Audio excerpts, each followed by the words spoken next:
नमस्कार। Soulful Monday में एक बार फिर से आपकी अपनी प्रेजेंटर सरिता सबरवाल आप सबका स्वागत करती है। उम्मीद करती हूँ आप कुशल हैं, बिल्कुल ठीक हैं और जिंदगी को एंजॉय कर रहे हैं। सोलफुल मंडे में किसी ना किसी मेहमान के साथ आपकी सेवा में मैं उपस्थित होती हूँ और कुछ ज्ञान की बातें हम शेयर करते हैं। कुछ ऐसी बातें जिनसे हमारा जीवन सरल हो, जीवन को हम खूबसूरत बना सकें। तो पिछले 2 हफ्ते से मेरे साथ है ताना जी आचार्य जी, जिन्होंने हमें बहुत अच्छी-अच्छी बातें बताई। एक प्रोग्राम में उन्होंने बताया कि सज्जन पुरुष क्या हैं और सज्जन पुरुष में क्या-क्या विशेषताएँ होती हैं, क्या क्वालिटीज़ होती हैं और उनके उन गुणों को हम कैसे अपने अंदर ले सकते हैं, अपने हम एडॉप्ट कर सकते हैं and also how would we know कि कौन सज्जन पुरुष है, उसमें कौन-कौन से गुण होने चाहिए और उनसे उन गुणों को हम अपने में धारण करें, उनके गुणों को फॉलो करने की कोशिश करें। फिर दूसरे प्रोग्राम में उन्होंने बताया कि हम पशु पक्षियों से यानी कि एनिमल से, बर्ड से बहुत कुछ सीख सकते हैं। दोनों ही प्रोग्राम बहुत पसंद किए गए और मेरे बहुत से साथियों ने बहुत अच्छे-अच्छे रिव्यूज दिए हैं। Thank you ever so much. और अगर आपने वो प्रोग्राम नहीं देखे हैं तो प्लीज जरूर देखिएगा और अपनी व्यूज जरूर हमारे साथ शेयर कीजिए। चाहे यूट्यूब पर देखें, चाहे फेसबुक पेज पर मुझे फॉलो करें। यूट्यूब पर भी और फेसबुक पर भी मेरा पेज है, ऑफिशियल पेज सरिता सबरवाल के नाम से। आप सबका स्वागत करते हुए मैं स्वागत करने जा रही हूँ एक बार फिर से आचार्य ताना जी का, जो कि शास्त्री हैं, जो एक सज्जन पुरुष हैं, जो एक विशेष पुरुष हैं और इसके अलावा इन्होंने बीएससी मैथमेटिक्स किया है, एमए एंड पीएचडी किया है वैदिक फिलॉसफी में। बहुत इंटेलिजेंट इंसान है और उनसे बहुत कुछ सीखने को हमें मिल रहा है। आइए मिलकर स्वागत करते हैं ताना जी का। ताना जी नमस्कार, कैसे हैं आप? नमस्ते जी, मैं ठीक हूँ। ठीक है, तो मैंने बिल्कुल ठीक कहा, आप सज्जन पुरुष हैं, कुशल पुरुष हैं और आपसे बहुत कुछ हम सीख सकते हैं। आप मुझे तो एम्बैरेस करते हो थोड़ा, नो एम्बैरेस नो नो करते नो हो नो थोड़ा-थोड़ा। नो, मैं एम्बेरस नहीं कर रही हूँ। आप जो जिसके योग्य होता है उसको वो क्रेडिट जरूर देना चाहिए। हमें थैंक यू। बहुत कुछ सीखने को मिलता है। दुनिया में हर इंसान सफलता पाना चाहता है और अच्छा जीवन जीना चाहता है, लेकिन हमें पता नहीं हम कुशल एक अच्छे इंसान कैसे बने और अपने आप को हम कैसे कहें कि हम कुशल व्यक्ति हैं, कुशल व्यक्ति हैं, परफेक्ट हैं या हम एक अच्छे इंसान हैं। तो अपने आप को कुशल कहने के लिए कौन सी क्वालिटीज होनी चाहिए, कौन से लोगों से हमें मिलना चाहिए, कैसे लोगों से मिलना चाहिए, क्या क्या सीखना चाहिए, इसके बारे में मैं आज जानना चाहूंगी। So it's related to the other program सज्जन पुरुष के साथ, लेकिन कुशल पुरुष जो है उसके बारे में जानना। आप एवरी टाइम कोई ना कोई व्यवहारिक विषय निकालते हो, और इसमें से सभी हम लोगों के लिए सीखने लायक बहुत सी बातें हमारे वेदों में, शास्त्रों में मिलते हैं। देखिए, एक होता है सज्जन व्यक्ति होता है, वो तो व्यक्तिगत गुण होते हैं। बट सफल व्यक्ति के लिए ये देखना होता है कि हम दूसरों के साथ कैसे व्यवहार करते हैं, क्योंकि संसार में रहना है तो संसार में सभी तरह के लोग इन्हें सभी तरह का क्या किया, प्रत्येक व्यक्ति अलग है जी, और हम स्वयं भी एक अलग है और उसमें कोई भी व्यक्ति पूर्ण नहीं है, सारे अपूर्ण है, एक ईश्वरी पूर्ण है। और हम ऐसे हैं कि हम सभी से चाहते हैं कि हमें एक पूर्ण व्यक्ति मिले, परफेक्ट व्यक्ति मिले। जब हम स्वयं ही परफेक्ट नहीं है तो हम कैसे परफेक्ट व्यक्ति से भी डील करेंगे? इम्परफेक्ट परफेक्ट व्यक्ति को तो परफेक्ट व्यक्ति भी इम्परफेक्ट लगेगा। तो एक बड़ी मुसीबत की सिचुएशन में हम ऑलवेज रहते हैं कि इसलिए मैं कहा करता हूँ कि इस दुनिया में सफल होना है तो we have to learn to live with imperfect people more perfectly. क्योंकि सभी इम्परफेक्ट है, पर हमको ये लर्न करना है कि उस इम्परफेक्ट लोगों के साथ में मोर परफेक्टली कैसे लर्न करें। जी, व्यवहार, हमारा व्यवहार कैसा है, हम किस तरह से किसी से पेश आते हैं, किसी से कैसा व्यवहार करते हैं, कैसा व्यवहार करते हैं। क्योंकि दो व्यक्तियों के बीच में जो संबंध है, जो व्यवहार है, जो काम है, जो आनंद की प्राप्ति होती है, सभी आपके व्यवहार से होती है। केवल ज्ञान काफी नहीं है। एक तो होता है ना शास्त्रीय ज्ञान होता है, बहुत पढ़ा होता है, पर जब व्यवहार में आते हैं और उस ज्ञान का एप्लीकेशन करना चाहते हैं और दुनिया में रहते हैं, तो वो बड़ी भद्दी भद्दी गलतियां ऐसे कर देते हैं कि घर वालों से झगड़ा, गुरुजनों से झगड़ा, पड़ोस से झगड़ा, पति से झगड़ा, पत्नी से झगड़ा, इन्हें लोक व्यवहार में सर्वथा असफल हो जाते हैं। तो परिणाम क्या होता है कि फिर ऐसे लोगों की दुनिया में जो स्थिति है, जो एग्जिस्टेंस है, वो दुखदायक हो जाता है। जी। तो इसलिए लोक व्यवहार को सीखना बहुत जरूरी है। जैसे मैं पहले ही बता दूं कि जैसे एक होता है ना, एक रूलर टूटा हुआ है। जी। अब जैसे 12 इंच की जगह 11 इंच ही है, उसमें 1 इंच टूटा हुआ है। अब उस 11 इंच के रूलर से रीडिंग लेना है, राइट, कैसे लेंगे? हमको ये देखना पड़ता है कि रूलर 1 इंच कम है क्या 1 इंच ज्यादा है। जी। तो यदि वो छोटा है तो प्रत्येक रीडिंग में 1 इंच ऐड करना पड़ेगा, तब जाके वो परफेक्ट रीडिंग होगी। कभी बाय मिस्टेक रूलर 1 इंच ज्यादा है, 12 की जगह 13 इंच है, तो हर एक रीडिंग में से 1 इंच कम करना पड़ेगा। तो प्रत्येक व्यक्ति से डील करने के साथ करते समय भी हमको कभी 1 इंच कम करना पड़ता है, कभी 1 इंच ऐड करना पड़ता है, तब जाकर के हमारी रीडिंग ठीक आती है, लोक व्यवहार ठीक होता है, फिर हम संसार से रह सकते हैं। तो ये अलग अलग लोगों के साथ में अलग अलग तरीके से रहने का एक व्यवहार है, परंतु जी। जी। हमारे शास्त्रों में उसको बहुत अच्छी तरह से कहने का प्रयास किया है। आजकल मेरा ध्यान चाणक्य नीति पे होता है। जी। तो चाणक्य जी ने, लक्षण क्या होते हैं? कैसे, क्या लक्षण हम देखें एक जो कुशल व्यक्ति है उसमें? हाँ, जो सफल व्यक्ति है वो सबके लिए लाइकेबल होता है, वो जी। सबके साथ मिलके कोई भी काम कर सकता है, उसके ना सबका सबका मित्र होता है, किसी के भी साथ काम करता है, he is okay with everybody, बच्चों के साथ, बूढ़ों के साथ, स्त्री के साथ, पुरुषों के साथ में, गुरु के साथ में, अपनों के साथ, परायों के साथ, वो सबका मित्र होता है और सभी मिलके एंजॉय कर सकते हैं। तो उनके लिए ये सब संसार एक सुखमय बनता है और वो भी औरों के लिए एक सुखमय संसार, सुखमय जीवन बनाते हैं, उसी व्यक्ति को सफल कहते हैं। अदरवाइज जो है वो व्यक्ति सफल नहीं, ऐसा हम कहते हैं। तो सफल व्यक्ति के लिए जो चाणक्य महाराज ने जो कुछ क्वालिटीज गिनाए हुए हैं, मैं पहले आपको थोड़ा उनका श्लोक बता दूं। श्लोक ऐसा है, दाक्षिण्यम स्वजने दया परजने, शाठ्यम सदा दुर्जने, प्रीति साधु जने स्मय खल जने, विद्वज्जने चार्जवम, शौर्यम शत्रुजने क्षमा गुरुजने, नारी जने धृष्टता, इत्थं ये पुरुषा कला सुकुशला, तेष्वेव लोक स्थिति। तो कहते हैं कि जो व्यक्ति इन ऊपर के गुणों में कुशल है, कलाओं में, इन कलाओं में, लोक व्यवहार की कला में जो कुशल है कि किसके साथ कैसा व्यवहार करना चाहिए, तो उन्हीं व्यक्ति की संसार में जो है गति है, नहीं तो बाकी के सबकी दुर्गति ही हो जाती है और मोस्टली हमारी दुर्गति हो जाती है। जी। तो इसमें मैं एक एक को बहुत ब्रीफली बताना चाहूंगा कि जी। उन्होंने पहला जो ये गुण कहा हुआ है, जिसको हम art of together in this world happily and successfully, ऐसे व्यक्ति की वो पहली जो कला में उन्होंने कहा है कि जो स्वजन होते हैं, जो अपने लोग होते हैं, परिवार के लोग होते हैं, उनके साथ में दाक्षिण्य, दाक्षिण्यम स्वजने।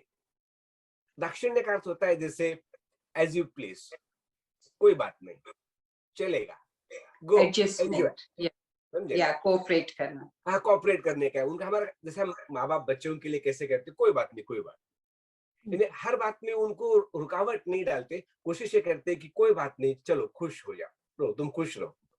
इन्हें जी। अपनी जरूरत, अपना कंफर्ट कम करके भी हम उनके प्रति दया का भाव, दाक्षिण्य दिखाते हैं, अनुकूलता दिखाते हैं, प्रतिकूलता नहीं दिखाते। बिल्कुल। उसमें अपना त्याग, स्वार्थ त्याग होता है, समर्पण होता है। तो वो भाव हमें सज्जनों, अपने परिवारजनों के प्रति रखना चाहिए। वहां पर बहुत कठोर, कर्कश, बहुत नियम ऐसे ऐसे नहीं रखना चाहिए, नहीं तो क्या मतलब होता है। ये बहुत रिजिड नहीं होना चाहिए हाँ, बहुत रिस्क। परिवार में कि एकदम रिजिड है, नो जैसा मैं कह रही हूँ वैसा ही होना चाहिए, नहीं, हाँ, एडजस्ट करना चाहिए, जैसी परिस्थिति हो, जैसा सिचुएशन आ जाए उसमें अपने आप को मोल्ड कर लेना। हर हालत में मोड़ना चाहिए। हम्म। कई लोग क्या होते हैं कि नहीं, कभी कभी घर के जो बड़े लोग होते हैं, मालिक होते हैं, बाप होते हैं, वो बच्चों पे, अपने पति पत्नी पे भी ऐसा व्यवहार करते कि जैसे नहीं, मैं जो कहता हूँ वही होना पड़े। दूसरों की इच्छा का विचार नहीं करते, जो मैं कहता हूँ वही होना चाहिए, और उसको मान सम्मान का विषय बना लेते। तो होता क्या है कि घर में किसी को स्वातंत्र और अनुकूलता न होने से फिर वो घर परिवार का झगड़े। वातावरण दूषित हो जाता है, घर टूट जाता है। तो इसलिए जी। अपने जनों में हमेशा दाक्षिण्य, अनुकूलता रखना चाहिए, और कठोरता, स्टबर्न, स्टूपिड नहीं होना चाहिए वहां पर। दूसरा बोला कि परजने दया। पहला था परिजनों स्वजने, पे। दूसरा है परजने, दूसरों के साथ में। दूसरों जी। के भी हो तो उनके प्रति कोई दुश्मनी थोड़ी करनी क्या, कहते हैं दया का भाव रखना चाहिए। अपने जी। आस पास कोई भी है, समाज के प्रति भी हमारे मन में दया और करुणा का भाव होना चाहिए। महर्षि दयानंद ने ये कहा कि सबसे प्रीतिपूर्वक परिजन प्यार से। ने तो है ही है, पर पूर्ण समाज में, संसार के प्रति जो लोग है उनके प्रति भी हम क्या, प्रीतिपूर्वक, धर्मानुसार, जी। यथा योग्य व्यवहार करना चाहिए। बड़ों को संसार आदर सब दे, सम्मान दे। जी। प्रीति भी हो, उनके आदर सम्मान का भी भाव हो, और यथा योग्य में बहुत कुछ आता है कि कभी कभी समय के अनुसार किसी को थोड़ा कम ज्यादा भी व्यवहार कर देना चाहिए। ये विवेक आप में होना चाहिए कि समाज के साथ, परिजनों के साथ व्यवहार करते हुए कितनी प्रीति, किसके साथ कम अधिक, और क्या नैतिकता, मॉरलिटी, इसका विचार करके हमको उसका आदर सम्मान, मान व्यवहार करना चाहिए। तो परजने दया।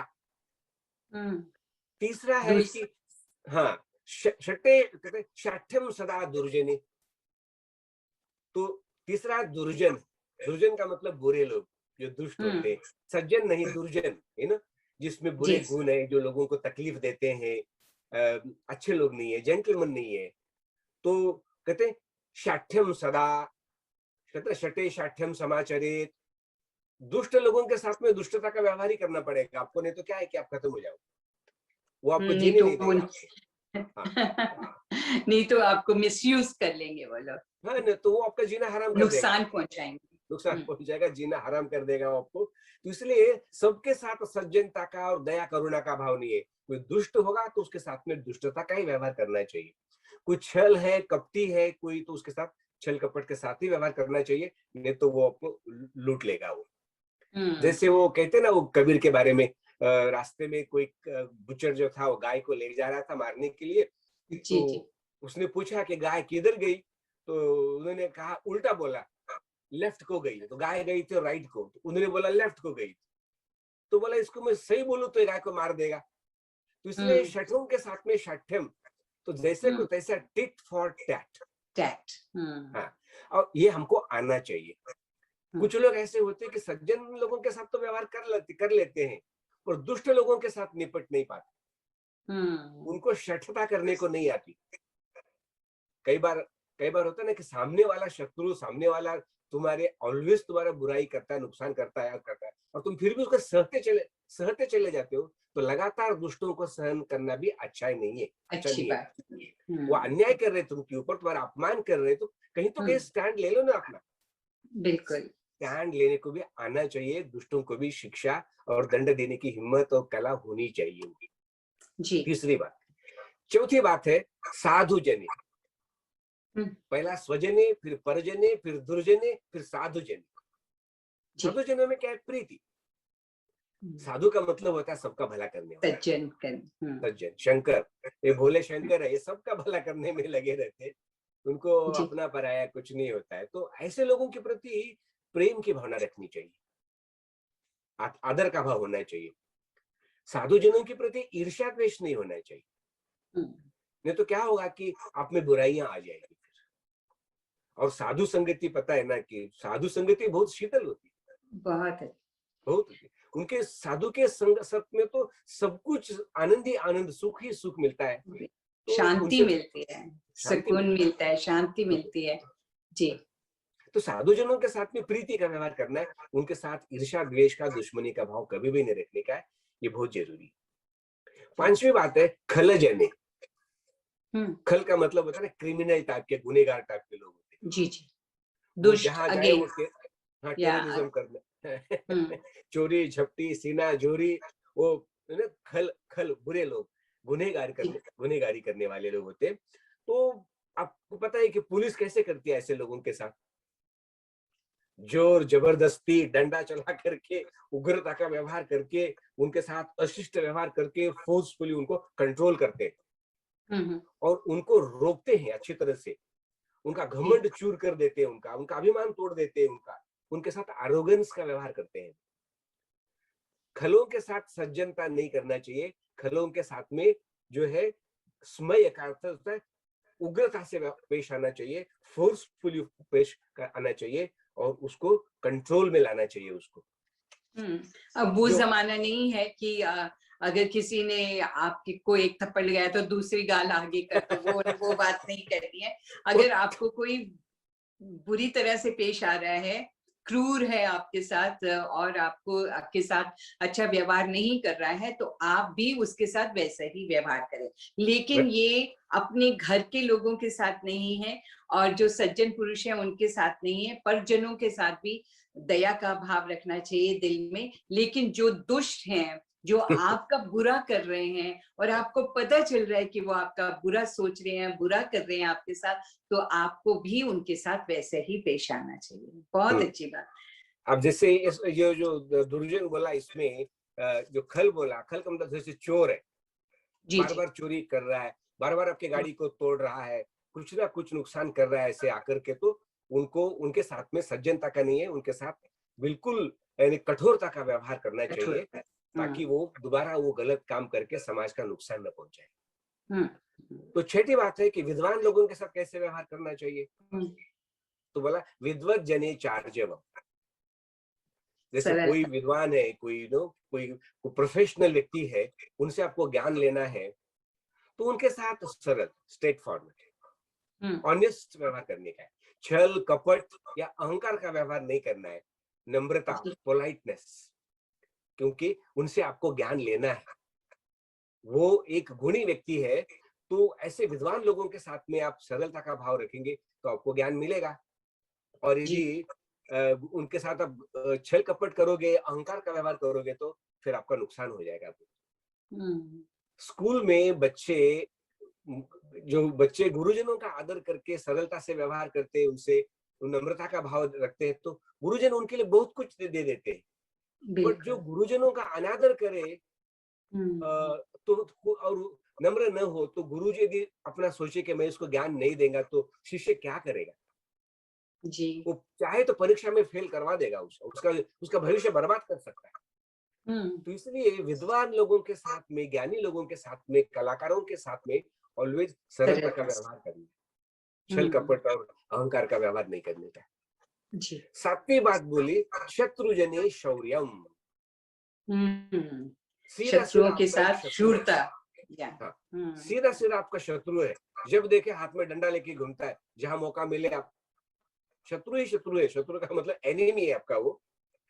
तो भैया एनिमी को तो फिर आप छोड़ो नहीं, स्पेयर नहीं करो, उसके साथ बराबरी की शूरता आपको दिखानी पड़ेगी। आपको कहना पड़ेगा तू एक लठ मारेगा तो तुझे 2 लठ में मारूंगा, मार सकता है। तो वो चुप रहेगा, नहीं तो फिर आपको पता है कि दुश्मनों के साथ रहना तो नरक में रहने के बराबर होता है। वहां पराक्रम और साहस भी हमारे में होना चाहिए, वही व्यक्ति संसार में सफल हो सकता है। जो डरपोक है, जिसमें साहस नहीं, शूरता नहीं, पराक्रम नहीं है, आपको पता है कि कोई भी आता है, इन्वेड करता है और आपके घर को लूट के ले जाता है। घर को क्या, वो अपनी पावर दिखा के तुम्हें नीचा दिखा देता है, नीचा कर देता है। तुम्हें फायदा नहीं, तुम्हारा नुकसान करता है। शत्रु तो शत्रु है ना, तो शत्रु को कभी छोटा नहीं समझने का है। शत्रु को साहस के साथ, पराक्रम से उसको नष्ट कर देना चाहिए, उसको समाप्त कर देना चाहिए, क्योंकि शत्रु कभी भी आपका फायदा नहीं पहुंचाएगा, वो आपको नुकसान ही पहुंचाएगा। इसलिए शत्रु को बर्दाश्त नहीं करो, छोटा मत समझो। सांप छोटा भी है काटने वाला, तो सांप है, विष तो विष है ना। विष को, अग्नि को ये जैसे हमें बर्बादी कर सकते, गलती हो गया तो शत्रु भी वैसा होने के कारण शत्रु को शूरता के साथ में उसको पेश आना चाहिए उसके साथ में। और कुछ लोग नहीं पेश आते, उनको यही नहीं पता कि मित्र कौन है, शत्रु कौन है। वो शत्रु को मित्र समझते, मित्र को शत्रु समझते, तो बर्बाद तो होंगे ना, बर्बाद तो होंगे ना। तो इसलिए वो था। अभी 8वीं बात बोली उन्हें, गुरुजने क्षमा, गुरुजनों में क्षमा का भाव रखना चाहिए। गुरुजनों में यदि हम थोड़ा दया क्षमा का भाव नहीं रखेंगे, सहनशीलता, सहिष्णुता, है ना, ऐसा नहीं रखेंगे, तो फिर क्या है कि फिर आप गुरु को लूज कर देंगे। क्योंकि गुरु स्टूडेंट के लिए तो बड़ा होता है, बट गुरु भी कोई ईश्वर तो नहीं ना होता। उनमें भी कोई अपनी त्रुटियां होती है, कमियां होती है, हर तो हर इंसान में होती है। तो उनके प्रति ज्ञान का क्षेत्र होने के बाद भी परफेक्शन उसमें नहीं होना चाहिए। कोई उनसे, उनके स्वभाव में, व्यवहार में कोई कमी हो, उनको कभी कोई चीज भूल गई हो, कोई ज्ञान में भी उनकी भी कोई कमी हो, तो उनके प्रति सहिष्णुता, दया का भाव रख करके आगे बढ़ना चाहिए, टॉलरेंस रखना चाहिए। जी, सो गुरु हो या बड़े लोग हो, हमसे बुजुर्ग हैं, उनके प्रति हमें सहनशीलता होनी चाहिए कि अगर वो ज्यादा टाइम लगा रहे हैं किसी चीज में, तो हम सहनशीलता से उनसे पेश आए। हाँ। ये नहीं कि ये क्या कर दिया, वैसे क्यों किया। हमारे सबके घर में बुजुर्ग हैं, तो हमें भी इस तरह से, या बड़ों का आदर सम्मान, जो पहले भी हमने कहा कि घर में यथा योग्य सबको आदर सम्मान देना चाहिए। तो यहाँ मैंने देखता हूँ कि वो गुरुओं में दोष निकालने शुरू कर देते हैं। और why do we respect him? He made a mistake. He made a mistake. तो गुरु से थोड़ी सी मिस्टेक हो भी जाए, थोड़ा गुरु में थोड़ा क्रोध हो भी हो, कभी कोई गुरु में कोई कमियां भी, कोई त्रुटि भी होना, तो आप उसके ओर नहीं देखो, उनको उसके लिए क्षमा कर दो। जी, तो तभी क्या होगा कि गुरु से ज्ञान ले पाओगे, नहीं तो आप ज्ञान नहीं ले पाओगे। जी। तो दूसरी इसमें लास्ट बात बोली, नारी जने धृष्टता। तो महिलाओं के प्रति जो है हमारे में क्या होना चाहिए कि उनको हमको साहस और हिम्मत से पेश आना चाहिए। डरपोक की तरह ऐसा नहीं होना चाहिए। तो एक पुरुष में एक पुरुषता का भाव होना चाहिए, क्योंकि स्त्री तो नम्रता के लिए, पोलाइटनेस के लिए, प्यार के लिए, करुणा के लिए तो है ही, मानी गई है। पर उसकी सुरक्षा करने का साहस और हिम्मत और होना चाहिए, जिससे कि स्त्री को अपने पुरुष के ऊपर एक स्वाभिमान हो, एक प्रोटेक्शन का एक जो विश्वास हो जाए, ऐसा भाव होना चाहिए। तो थोड़ा सा बोल्डनेस का भाव होना चाहिए, पर अपमान का भाव नहीं होना चाहिए। ये अपमान का भाव नहीं होना, छोटेपन का भाव नहीं है, और बोल्डनेस और करेज, गट्स, ब्रेवरी के भाव, तो स्त्री के प्रति हमारा ऐसा व्यवहार दिखना चाहिए, ताकि स्त्री स्वयं को सुरक्षित समझे। और कभी कभी कुछ स्त्रियां भी ऐसी होती है थोड़ा सा, तो वहां कभी कभी अपने को बचना भी चाहिए, क्योंकि समाज में भी कुछ सभी स्त्रियां एक से तो नहीं ना होती। तो कभी कभी जैसे कोई अन्यथा स्त्री भी हो जाए, तो उससे बचने के लिए थोड़ा सा चालाकी से भी पेश आना चाहिए। तो नहीं तो क्या होता है कि गड़बड़ हो जाती है। तो उसमें थोड़ा यथा योग्य भाव लगा लेना चाहिए, क्योंकि ऐसे नहीं कि जैसे सभी को एक सही हमको व्यवहार करना चाहिए। तो ये 9 बातें जो है हुई है। सफल होने के लिए ये 9 बातें हमारे अंदर आनी चाहिए। हमें दूसरों को आदर सम्मान देना चाहिए, अपने घर में, स्पेशली अपने घर परिवार में, बड़ों को, छोटों को, सबको यथा योग्य उनकी जगह देनी चाहिए। ये नहीं, रिजिड नहीं होना चाहिए फैमिली में कि हम रिजिड हैं, जैसे मैं कह रहा हूँ वैसे ही होना चाहिए, वैसा नहीं होना चाहिए। परिजनों में के लिए भी हमारे दिल में दया होनी चाहिए, दया भाव रहे। और दुर्जन जो हैं, जो दुर्जन है, जो शत्रु है हमारे, या हमारा बुरा कर रहे हैं, तो उनके साथ आप भी वैसे ही पेश आए। ये नहीं एक दफा सह लिया, पर बार बार नहीं सहना चाहिए, और किसी अन्याय करना भी नहीं चाहिए, अन्याय सहना भी नहीं चाहिए। बहुत अच्छी बातें बताई आपने ताना जी। समय हो तो 1-2 बातें बता दो और। हाँ जी, जरूर, जल्दी से। जी, हाँ, जी। तो ये इसमें नीति में कहा है कि गुरुओं को सब कुछ शिक्षा देनी चाहिए, परंतु मूर्खों को शिक्षा नहीं देनी चाहिए। उपदेश वही मूर्खा नाम प्रकोपायन शांति। मूर्ख व्यक्ति को उपदेश नहीं देना चाहिए, क्योंकि वो आपको नुकसान कर देगा। बिल्कुल। और योग दर्शन में क्या बोला है कि मैत्री करुणा मुदितोपेक्षानां सुखदुःख पुण्य विषयानां भावनाता चित्त प्रसादनम। यदि आप प्रसन्न होना चाहते हो और संसार में सुखी होना चाहते हो तो क्या करना चाहिए? जो मित्र होते हैं उनको देख के खुश होना चाहिए व्यवहार में। और जो व्यक्ति जो व्यक्ति करुण पूर्ण होते हैं ना, जैसे दुखी व्यक्ति होता है, दुखी व्यक्ति है, दुखी के प्रति करुणा कर देनी चाहिए, दया भाव रखना चाहिए। और सुखी को देखो तो मित्रता कर लेनी चाहिए जी। कोई पुण्य वाला व्यक्ति है, सदाचारी है, तो उसको देख के खुश होना चाहिए। और कोई पापी व्यक्ति है तो लड़ते नहीं बैठना है, उसकी उपेक्षा कर देनी चाहिए, उससे दूर हो जाना, उससे दूर ही रहो भैया, दूर ही होना चाहिए।